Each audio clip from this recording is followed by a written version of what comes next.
Hello guys, in today's video we're going to talk about how to fix Instagram not receiving messages problem. So the answer is easy. Just go to the settings and scroll down to the apps section.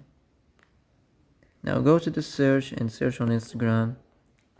Next, go to the storage, and here you will find this clear cache option. Click on it. Now as you see, you can go check it if it works. If it didn't work, you can try to restart your phone, and if it didn't work again, you can try to clear data, but be careful. When you clear data, all your Instagram's data will be deleted. This includes all files, databases, settings, accounts, etc. So be careful.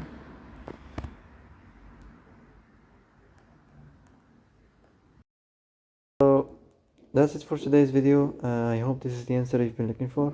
If you like this video, don't forget to like and subscribe, and see you in the next video.